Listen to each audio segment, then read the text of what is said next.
안녕하십니까. 저는 트러스트 자산운용 연구포럼의 대표를 맡고 있는 강창희라고 합니다. 앞으로 5번에 걸쳐서 지금 100세 시대, 노후 파산 시대 이런 말들 하는데, 이 노후 파산 시대에 당신의 전략은 어떻게 되는가 하는 내용에 대해서 말씀을 드리려고 합니다. 오늘의 제목은 이 노후 파산이라는 게 남의 일이 아니다, 이런 내용으로 말씀을 좀 드리려고 하는데요. 제가 이제 노후 설계에 대한 강의를 많이 하고 있습니다. 강의를 하게 되면은 많은 분들이 질문하는 내용이 뭐냐, 이 100살까지 산다는데 노후 자금이 10억 이사 됩니까? 7억 이사 됩니까? 이런 얘기들을 많이 합니다. 근데 사실 우리나라에서 회사를 퇴직하고 살고 있는 집 말고 그런 돈을 갖고 퇴직하는 분이 얼마나 되겠습니까? 그런 말 들으면 속만 터지지요. 근데 저는요, 그 몇 억의 노후 자금이 있다고 하더라도 생애 설계, 노후 설계의 발목을 잡는 3가지 착각이 있는데요. 그 착각에 빠지게 되면 아무런 의미가 없고, 또 몇 억이 없다고 하더라도 착각에 빠지지 않고 미리미리 준비만 잘하면 얼마든지 행복한 노후를 맞을 수 있다. 저는 그렇게 생각합니다. 그 첫 번째 착각이 뭐냐면, 많은 분들이 인생에 80, 80 이유는 없는 걸로 알고 있다. 그래서 이렇게 뭔가 계획을 세우는 분들도 보면요, 80 이후를 생각하는 분이 거의 없거든요. 근데 다 아시지만 요즘 시중에 유행하는 말 중에 재수 없으면 120살까지 산다. 제가 생각해도 끔찍합니다. 뭐하고 살 건가? 뭐 먹고 살 건가? 그다음에 두 번째, 우리가 언젠가는 세상을 떠납니다. 근데 그 죽음이라고 하는 것이 어느 날 갑자기 조용히 오는 걸 알고 있다. 그럼 얼마나 좋겠습니까? 안 그렇죠? 저도 3년 전에 노모가 92세로 돌아가셨는데요. 한 3년쯤 아프셨거든요. 많은 분들이 100살 가까이 살면서 짧게는 2, 3년, 길게는 10년 정도를 앓으면서 돈 문제, 외로움, 이걸로 고생하다 가거든요. 저는 저희 어머니를 보면서 자기 발로 화장실만 걸어다니다가 세상 떠나도 얼마나 좋을까. 존엄에 관계된 거거든요. 세 번째, 저는 우리나라 가정에서 가장 큰 문제가 이 세 번째라고 생각합니다. 많은 분들이 아직도 자식이 자신의 노후라고 생각하고 있는 돈 다 퍼부어놓고 노년에 쪽방에서 한 분 많거든요. 벌써 이제 좀 몇 년 된 얘기인데요. 어느 지방도시에서 이 70대 후반의 두 내외분이 계셨는데요. 이분은 건설업을 하다가 은퇴하신 분이 돼가지고 이 부동산이 좀 있어가지고 매월 부동산에서 받는 월세가 한 달에 600만 원 정도입니다. 지방에서 끝내주지요. 근데요, 이게 1남 5녀가 있는데 1남 4녀는 시집장에 가서 잘 살고 있습니다. 문제는 막내딸인데 이 딸이 공부를 어떻게 잘했는지 서울대 인문계열 1등으로 들어갔어요. 그 동네가 난리가 났습니다. 그리고 싹싹합니다. 그 아버지가 볼 때는 공부 잘하지, 싹싹하지, 막내딸이지 얼마나 귀엽겠습니까?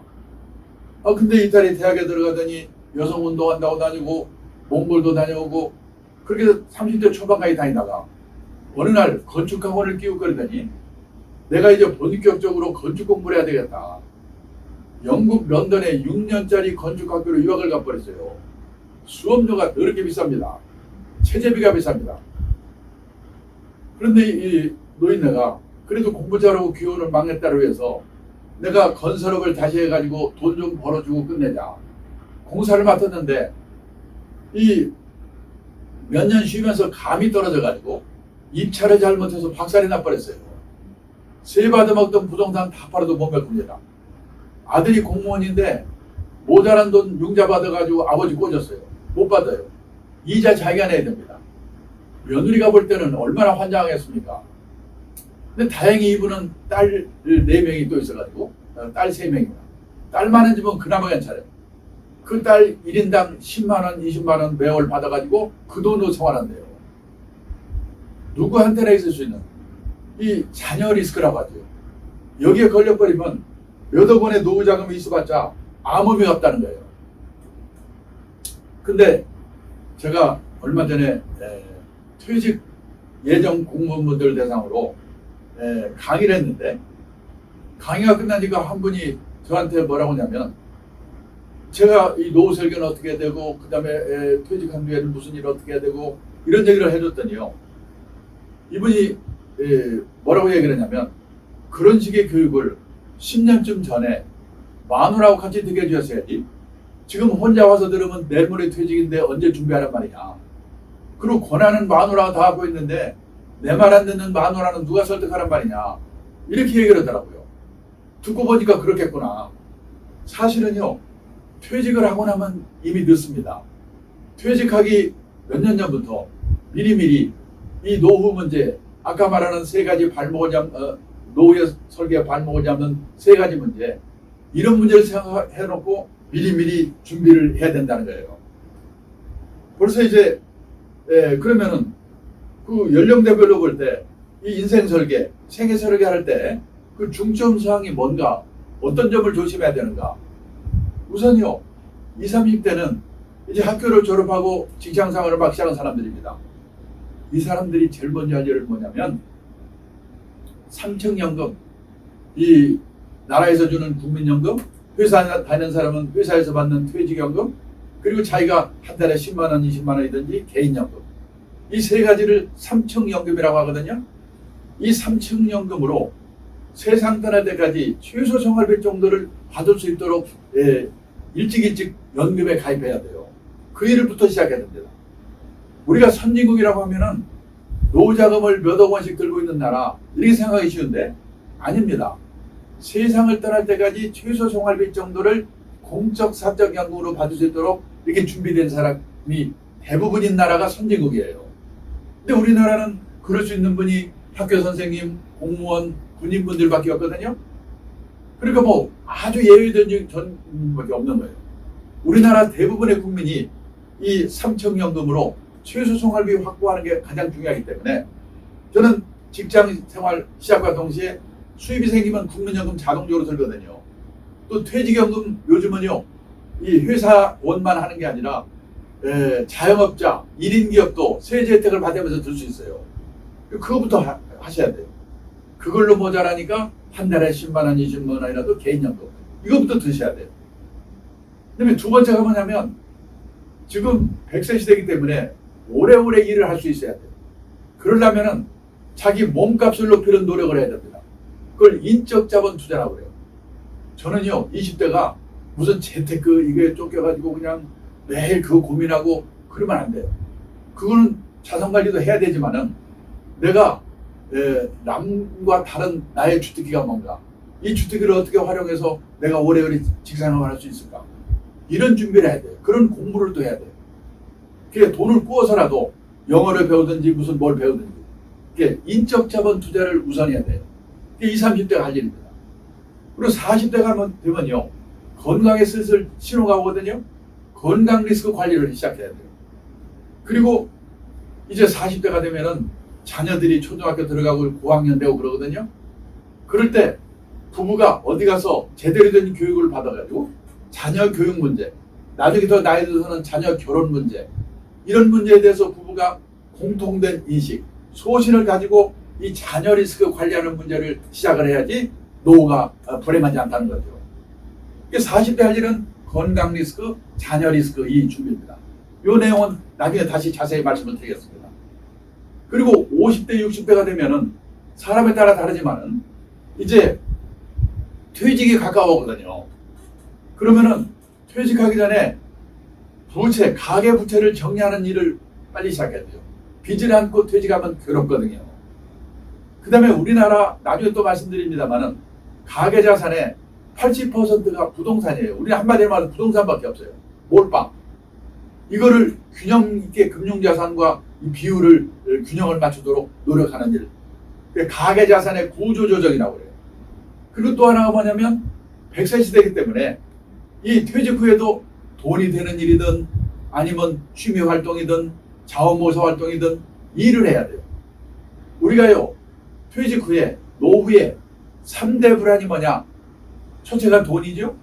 둘째가 건강입니다. 셋째가 외로움입니다. 이 3대 불안을 해소하는 최선의 방법이 뭐냐면 돈이 되는 일이든 취미 활동이든 자원봉사 활동이든 소일거리가 있어야 돼요. 그 준비가 하루아침에 되는 게 아니거든요. 퇴직하기 한 10년 전부터 미리미리 이런 준비를 해야 된다는 거예요. 이게 연령대별 생애 설계의 중점 사항입니다. 이거는 나중에 이제 구체적인 내용은 강의를 해가면서 말씀을 드리도록 하겠습니다. 자, 이제 본격적으로 들어가는데요. 노후 파산 얘기를 하겠습니다. 벌써 몇 년 전 얘기인데 일본의 NHK, 우리 말하면 KBS가 노후 파산 특집이라는 걸 방송했습니다. 일본이 난리가 났습니다. 책으로 돼가지고 우리나라에도 번역이 돼서 출판이 됐는데 그거 읽은 분들이 공포 분위기입니다. 저는요, 일본에서 근무를 좀 오래 했기 때문에 일본 사정을 안다고 생각했거든요.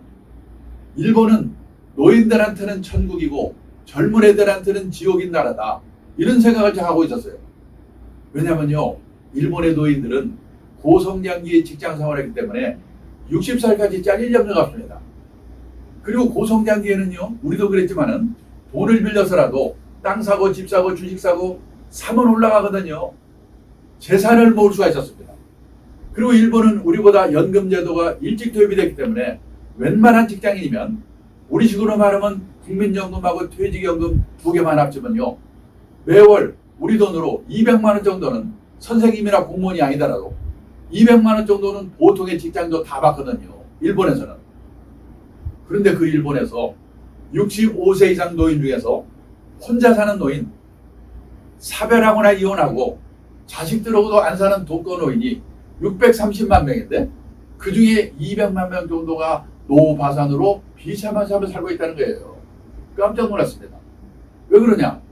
퇴직연금 제도가 있는 회사에 다닌 사람은 괜찮은데 자영업을 한 분들, 농업 종사자, 중소기업에서 퇴직연금 제도 없는 회사 다닌 사람들, 그런 사람들은 있는 게 국민연금 하나밖에 없거든요.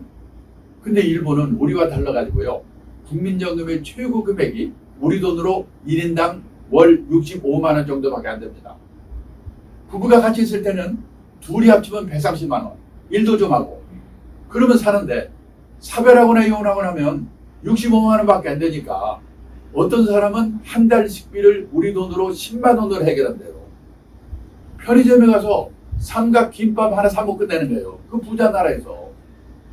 그러다가 60이나 70이 돼가지고 몸이 아프기 시작하면 노후 파산이 되는데 그런 사람이 200만 명이란 거예요. 그러면 일본 사람들은 집은 다 있을 텐데 집 팔아 살면 거 아니냐. 참고로 일본의 주택보급률이 113.5%입니다. 우리나라 주택보급률 재작년에 보니까 104%. 일본에는 웬만하면 집이 다 있어요. 근데 그 집이 내 노후에 도움이 되었을까? 믿을 수가 없는 거예요. 제 친구가 동경 수도권에 살고 있는데 28평짜리 아파트에 살고 있습니다. 일본 사람들은 집을 크게 살지 않죠. 그 아파트를 1984년도에 우리 돈으로 1억 2천만 원에 샀습니다. 그게 쫙 올라가지고 일본 집값이 제일 비쌀 때가 되냐, 1991년 3억 6천만 원까지 올랐습니다. 지금 거기 살고 있거든요. 우리 돈으로 3천만 원, 4천만 원에도 안 팔린대요. 팔아봤자 1년 생활비 안 되는 거예요. 일본 사람들은 예금을 많이 하기 때문에 예금에 든 돈을 헐어서 쓰는데, 문제는 옛날처럼 60이나 70에 세상을 떠나버리면 상관없는데 100살까지 사니까 예금이 바닥이 나고 몸이 아프기 시작하면 노후 파산이 되는데 그런 사람이 200만 명이라는 거예요. 지금 우리나라는요, 아직은 고령화의 초입 단계에 있기 때문에 이 문제를 심각하게 얘기 안 하지만 우리도 10년, 15년 지나서 지금 일본 수준으로 초고령 사회가 되면 우리나라의 노후 파산 문제는 얼마나 심각하겠는가. 근데요, 일본 사람들은 집값이 떨어지더라도 이 가계 부채가 별로 없기 때문에 나중에 나이 들어서 하우스 푸어가 될 염려가 별로 없어요. 여기요, 일본 사람들의 연령대별로 각 가정에서 갖고 있는 저축액분지 부채 비율이죠. 이 비율을 평균 낸 그래프예요. 제일 높을 때가 언제냐면요, 20대 30대 179%. 그때는 빚밖에 없죠. 왜 그러냐? 그 사람들은 20년 30년 월부로 집을 사기 때문에 집 사고 나면 빚밖에 없는 거예요. 근데 그거를 현역 시절에 계속 갚아가지고 퇴직할 때가 되면 빚이 5%밖에 안 나와요. 거의 없어요. 그러니까 그냥 거기서 집에서 집값이 떨어지든 말든 살다 가면 되는 거예요. 제 친구도요. 집값이 뭡니까? 28평짜리 아파트를 아까 말씀드렸죠? 1억 2천만 원에 산 거가 피크에 3억 6천만 원까지 올랐다가 3천만 원, 4천만 원에도 안 팔린다고. 그런데 아무렇지도 않아요. 아니 뭐 그냥 우리 애들은 집 있는데 뭐 나 여기 살다가 죽으면 되는 거지 뭐 떨어지거나 말거나. 그런데 우리나라는요. 이 부채 비율이 제일 높을 때가 30대 131%. 근데 보시다시피 거의 빚이 줄지 않아요. 퇴직할 때도 83% 빚이 그냥 있어요. 우리나라는 왜 그럴까요? 15평에서 20평, 20평, 30평, 30평에서 40평 그때마다 은행에서 3년, 4년 기간으로 돈 빌려 집을 사기 때문에 퇴직할 때가 돼도 빚이 그냥 있는 거예요. 만약 10년 후, 20년 후 우리의 노후에 일본과 같은 집값 하락 현상이 나타나면 우리나라의 하우스 푸어는 얼마나 많아지겠는가. 근데요. 또 하나 문제는 뭐냐면 우리 자녀들이 우리들을 부양해 줄 수가 없어요. 우리 부모들은 우리가 부양했으니까 문제가 없었는데 여기 저는요. 베이비부모 세대라고 하면은 우리나라나 일본이나 똑같은 줄 알았거든요. 일본에서도 베이비붐 세대가 초등학교 들어갈 때는 콩나물 교실이고 그 다음에 대학 들어갈 때는 입시 지옥이고 취직할 때는 취직난이고 엄살을 하도 많이 떨어가지고 우리나라의 베이비붐이나 일본의 베이비붐이나 똑같은 줄 알았어요. 근데 제가 조사를 해보니까 아니더라고요. 여기요. 우리나라와 일본의 합계 출산율의 추이가 나와 있는데 아니 출산율 앞에 합계는 왜 붙었지? 부부가 합쳐서 합동으로 나니까 합계인 줄 알았어요? 아니에요. 여성 한 명이 평생에 애를 몇 명 낳는가? 평균 2.2명을 낳고 세상 떠나야 이 인구가 줄지 않는데요. 근데 일본은요. 베이비붐 세대가 언제 시작됐냐? 1947년부터 시작됐거든요. 대개 전쟁 끝나고 2년 후부터 애를 왕창 낳거든요. 그동안에 참았던 한꺼번에 나니까 47년에서 49년까지 4.5명에서 4.3명이 3년 계셨어요. 그리고 50년에서 52년까지 3.7명에서 3.9명이 3년. 일본의 베이비붐 기간은 6년으로 끝났어요. 그 후에는요. 2명대로 떨어져 1명대로 떨어져서 지금까지 70년 가까이 오고 있거든요. 근데 우리나라는 제가 깜짝 놀랐는데 출산율 통계가 발표되기 시작한 게 1950년부터인데요. 6.25 전쟁 난리통인데 애를 왕창 낳더라고요. 어떻게 낳는지. 보세요. 50년에서 66년까지 6.3명에서 5.9명 기간이 17년 계속됐어요. 그 다음에 67년에서 73년까지 4.3명에서 4.1명 기간이 또 7년. 74년에서 77년까지 3.8명에서 3.0명 기간이 4년. 28년 동안에 2,700만 명을 낳더라고요. 1년에 거의 100만 명씩. 작년에 우리나라 출생자가 뭐 20몇만 명으로 줄었잖아요. 얼마나 많이 난 거예요. 그러니까 이 베이비붐 세대가 현역으로 있을 때는 우리나라가 세계에서 인구 구조가 끝내주는 나라였어요. 왜? 다 일하는 사람들이니까. 근데 이제 이 사람들이 다 나가고 나서요. 퇴직을 하고 나서 몇 명 되지 않는 우리 애들 세대가 이제 몇 명 출생자도 없는데 어떻게 이 많은 베이비붐 세대들을 부양을 하겠습니까? 못해요. 결국 각자 도생할 수밖에 없는 거예요. 근데 살기는 또 더럽게 오래 사네. 일본은 평균 수명이 남자가 81세, 여자가 87세입니다. 우리나라는 남자가 80세, 여자가 86세. 1년 차이예요. 근데 얼마 전에 신문 보셨는지 모르겠는데 몇 년이 지나면요. 우리가 일본을 제끼고 세계에서 최장수이 된대요. 저 놀라가지고 왜 그런가 봤더니 건강보험이 우리나라처럼 보급이 잘 된 나라가 없다는 거죠. 이번 코로나 때문에 우리나라 건강보험제도가 얼마나 좋은지 아셨잖아요. 오래전부터 미국, 캐나다 이민 갔던 노인분들이 돌아오는 분이 많은데 그 왜 돌아왔냐고 물어보면 건강보험 때문에 돌아왔다는 분이 많아요. 캐나다는요 거의 다 무료에 가까운데 문제는 순서가 안 와. 백도 못 써. 그래서 캐나다에서는 농담으로 기다리다 죽는다고 그러잖아요. 그다음에요, 미국은요, 오바마 대통령이 우리처럼 건강보험제도를 모든 국민에게 실시하려다가 못했잖아요. 그래서 재미교포 중에는 건강보험 없는 사람도 많대요. 그런 분들은 맹장 수술을 하나 하는데도 3천만 원, 4천만 원. 그래서 미국에서는 농담으로 돈이 없어서 죽는다고 그러잖아요. 근데 우리나라는요, 제가 얼마 전에 통풍이 와가지고 병원에 갔더니 진료비가 1,500원. 약값 5일간 처방전 가서 약방 갔더니 약값이 1,000원. 왜 이렇게 싸요? 그랬더니 65세 이상은 다 그렇게 싸네 그냥. 그래서 우리가 이 세계에서 제일 오래 산대요. 좋은 건지 나쁜 건지 잘 모르겠는데. 여기 보세요. 고려대학교에 박유선 교수라고 하는 분이 이 연령대별로 100세 생존 확률 이걸 발표했는데 1990년생 지금 막 30 넘었습니다. 이분들 중에서 지금 살아있는 분이라면 남자는 27.5%, 여자는 27.6%가 100세까지 살 거래요. 그리고요, 딱 중간 사망 연령이 1990년생 경우에 남자는 95세, 여자는 96세예요. 그러니까 다 100살 찬다. 이렇게 생각하셔야 돼요.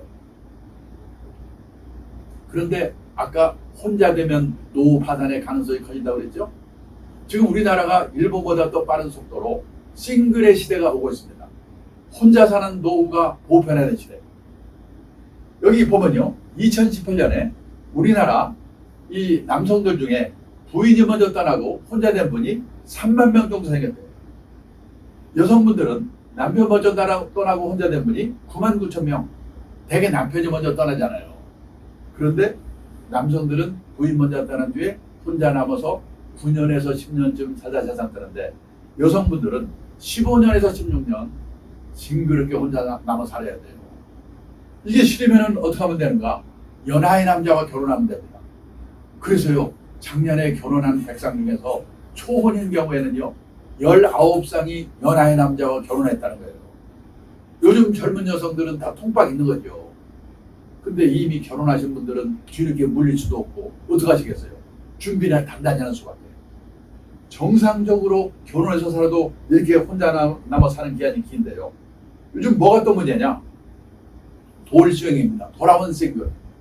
결혼했다 이혼한 분이 1970년대만 해도 연평균 15,000원 정도밖에 없었는데 2019년에는 11만 800건.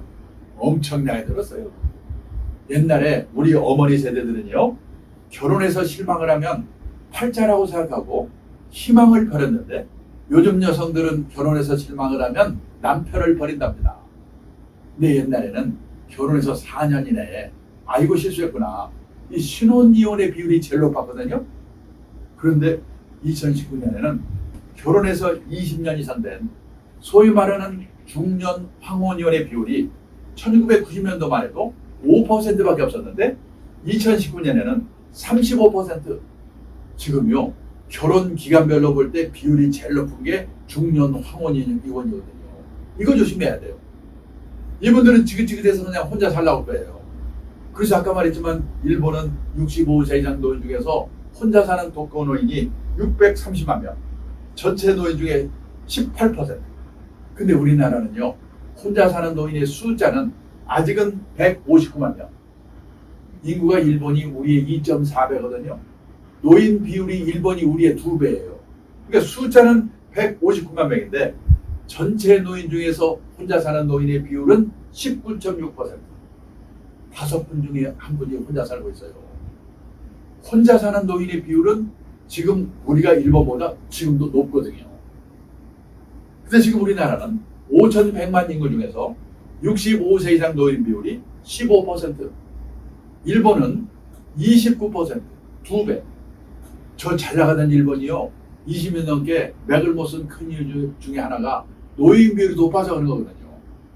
근데 우리도 앞으로 10몇 년 지나면 지금 일본처럼 초고령 사회가 될 거예요. 그때 가면 우리나라에 혼자 사는 노인분들의 숫자가 얼마나 많아지겠는가. 그 다음에 요즘요, 젊은 애들이 결혼들을 안 하잖아요. 50살까지 결혼 한 번도 안 한 사람은 뭐라고 하냐면 생애 비혼, 평생 비혼이라고 하거든요. 이 평생 비혼율이 1980년도만 해도 남자가 0.4%, 여자가 0.3%. 그때는 결혼 안 한 사람이 거의 없었거든요. 근데 2015년에는 남자가 10.9%, 여자가 5%로 늘어났어요. 이거 5년마다 발표하거든요. 작년 동에 곧 발표될 거예요. 엄청 높아졌을 거예요. 근데 놀란 건요, 이웃나라 일본입니다. 일본은 2020년 통계가 발표됐거든요. 일본 2020년에 생애 비혼율이 남자는 26.7%, 거의 3명 중에 하나. 여자는 17.5%, 6명 중에 하나. 그러니까 50살까지 결혼 한 번도 안 한 사람이래요. 근데 뭐가 좋은 거라고 지금 우리가 일본을 열심히 따라가고 있거든요. 그래서 2035년이 되면 우리나라, 일본 다 똑같이 남자는 30%, 여자는 20%가 결혼 한 번도 안 하고 그냥 갈 거래요. 내 아들이, 내 딸이 이 안에 들어간다. 생각해 보셔야죠. 그러면 생각해 봅니다. 옛날에 우리 세대는 왜 다들 결혼들을 했을까? 그때는 결혼을 하면요, 부모 밑에 있을 때보다 좋아질 확률이 높거든요. 한 방에 형제 우글우글 하다가 결혼하면 세 방 사려도 단둘이 삽니다. 이불도 새 거고. 그런데 요즘 젊은 애들이 결혼해가지고요, 부모 밑에 있을 때보다 좋아질 확률이 거의 없거든요. 아니, 부잣집 도련님 하다가 가난한 집에 가장으로 가라고 그러면 가고 싶겠어요? 나중에 후회하지 마시고 이놈들이 고등학교만 졸업하면 그냥 무조건 내쫓아가지고 불편하게 만들어야 돼요. 안 나가면 돈을 받든지. 뭔가 이 특단의 조치가 없는 이 싱글레이스를 지금 막을 수가 없게 됐다는 거예요. 그래서요, 가족은 해체가 되고 노인동거, 시골 가보세요. 마을에 가는 노인네들 모여 살잖아요. 그리고 여기서 만난 사람, 취미가 같은 사람이 오히려 가족보다 더 가까워지는 새로운 유연 사회가 형성이 되고 있다는 거예요. 이거는 좋고 나쁘게 문제가 아니라 세상이 이렇게 바뀌고 있는데 나는 앞으로 어떡할 건가? 그러니까요, 그 동네 친구분들, 또 고등학교 동기분들, 이분들이 나중에 나이 들면요, 1년에 한두 번 만날지 말지 모르는 자기 새끼보다도 훨씬 더 소중할지 모르니까 피차 까칠하게 대하지 말고 친하게 더 지내세요. 지금요, 우리나라는 젊은 애들이 혼자 사는 1인 가구, 독거노인 1인 가구 합쳐서 우리나라도 1인 가구 비율이 제일 높아요. 가구 원수로 30%. 근데 유럽 가면 훨씬 높거든요. 스웨덴은 전국 평균 40%, 수도 스톡홀름은 50%. 온 천지가 그냥 혼자 사는 거예요. 그러면 스웨덴은 우리보다도 우울하고 불행한 나라일 것 같죠? 근데 스웨덴이 세계에서 5번째로 행복한 나라래요. 왜냐? 혼자 살더라도 연금이 발달되어 있기 때문에 죽을 때까지 먹고 살 걱정은 없는 거예요. 또 혼자 살더라도 지역사회, 새로운 유연사회에서 외롭지 않게 행복을 찾는 방법을 미리미리 준비했기 때문에. 문제는 우리도 이렇게 가고 있는데 나는 앞으로 어떻게 할 건가? 제가 10몇 년 전에 일본에 책방에 가니까 이런 보여드리는 책들이 쫙 깔려 있는 거예요. 혼자 사는 노후에 대해 쓴 책입니다. 그때만 해도 참 별로면 책도 다 있네. 이거 사온 거거든요. 그런데 이게 일본 얘기가 아니에요. 제가 얼마 전에 책을 한 권 써가지고 이 책이 잘 팔리는가 시내 영풍문고로 갔는데 한쪽에 화제의 책이라는 코너가 있는데요. 거기에 혼자 사는 삶에 대한 책이 20권이 쫙 있더라니까요. 깜짝 놀랐어요. 보세요, 무슨 책인가. 혼자 사는 노후 어떻게 대비할 거냐, 혼자 사는 노후 두렵지 않다, 혼자 사는 노후 즐겁게 사는 방법. 여기 남성분들은 마지막 책 잘 보세요. 여자의 활로, 남자의 말로. 남자분들은 다른 것보다도 사모님한테 잘하셔야 돼요. 부부가 같이 살다가 나이가 들어가지고 남편은 혹시 부인이 먼저 돌아가시면 갑자기 심약해진답니다. 그래서 3년 이내에 돌아가실 확률이 높대요. 부인이 돌아가셨는데도 10년 이상 사는 남자는 아주 독한 남자래요. 반대로 여자들은 같이 살다가 남편이 먼저 돌아가시면 의리상 한 달 슬프답니다. 그리고 그 다음부터는 오히려 귀찮은 존재가 없어져가지고 15년 이상 산다. 앞에서 보셨잖아요. 이런 책이 지금 일본에서 70만 부, 100만 부씩 팔고 있고 우리가 뒤따라가고 있어요. 왜 그럴까요? 오래 사니까. 그래서요, 이제 노후 준비를 할 때도 혼자 사는 노후에 대해서 준비를 해야 돼요. 혼자 살게 되면 제일 먼저 돈이 있어야죠. 연금. 그걸 미리미리 젊을 때부터. 그 다음에요, 보험인데요. 젊을 때 그렇게 건강하던 사람이 나중에 60 넘어가지고 암에 걸려 심혈관 질환. 저도 부부가 암에 걸렸어요. 깜짝 놀라요. 그래서요, 환갑되기 전에 특수질병보험 하나 들어주는 거, 이게 필요해요. 그 다음에 새로운 유연사회에서 외롭지 않게 행복을 찾는 방법, 미리미리 준비하는 거. 아까 말씀드렸죠. 친구들, 동창들 잘 지내셔야 돼요.